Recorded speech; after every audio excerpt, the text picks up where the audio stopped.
असं आहे, ओबीसी जात किंवा रिझर्वेशन हे कॉन्स्टिट्युशनल रिझर्वेशन आहे. हे संविधानाने दिलेला अधिकार आहे. लोकसंख्येच्या 50% 52% लोकसंख्या त्यावेळेस गृहीत धरून 27% रिझर्वेशन दिलं गेलं.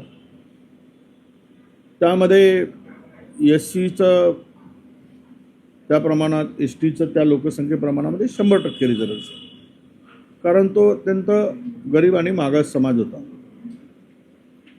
आता जबरदस्तीनं हे जे काही चाललेलं आहे ते आम्हाला सरसकट द्या, तर जरांगे पाटलांची इच्छा पूर्ण करण्यासाठी शासन झुकत आहे, प्रशासन झुकत आहे आणि त्यांची इच्छा पूर्ती होत आहे. पण कायद्याच्या चौकटीत बसेल तर ते ओबीसी ठरतील. कायद्यामध्ये बसत असेल, नियमात बसत असेल तर ओबीसी ठरतील. प्रमाणपत्र देऊन उपयोग नाही, तर त्याची व्हॅलिडिटी पाहिजे आणि व्हॅलिडिटीला 1950च्या पूर्वीचे पुरावे पाहिजे. त्यांच्या संपूर्ण कुटुंबाची हिस्ट्री पाहिजे.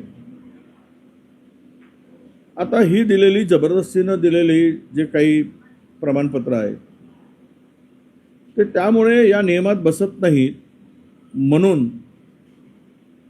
ते व्हॅलिडिटी होत नाही आहे. पर्यायानं कास्ट सर्टिफिकेटच्या आधारावर अनेकांनी तिकडे निवडणूक लढली,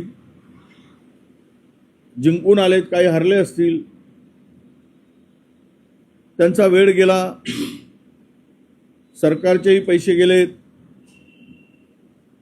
आणि आज त्या जागा रिक्त व्हाव्या लागतील, रिक्त कराव्या लागतील स्थानिक स्वराज्य संस्थांमध्ये. आणि या जागा रिक्त झाल्या तर पुन्हा नव्यानं प्रक्रिया करावी लागेल. जसं नागपूर जिल्हा परिषदेमध्ये झालं होतं, तीच प्रक्रिया पुन्हा मराठवाड्यामध्ये या प्रमाणपत्राच्या रद्द झाल्यामुळे होईल. आणि मी खात्रीनं सांगेल, जरांगे पाटील त्यांच्या समाजासाठी लढतायत, त्याबद्दल आमचा आक्षेप नाही.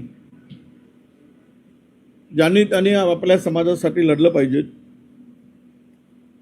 पण ते अशा पद्धतीनं जर जात प्रमाणपत्र रद्द होत असतील, व्हॅलिडिटी मिळत नसेल, तर मग ते नियमबाह्य काम सरकारने का करावं, कशासाठी झुकून करावं, कोणाच्या दबावामुळे करावं, हे सरकारने ठरवलं पाहिजे. कायद्यापेक्षा कोणीही व्यक्ती मोठा नाही, संविधानापेक्षा कोणीही व्यक्ती मोठा नाही. त्यामुळे फडणवीस सरकारने कायद्याच्या चौकटीत राहून कार्यवाही करावी आणि प्रमाणपत्र द्यावेत, अशी आमची त्यांच्याकडे मागणी असते.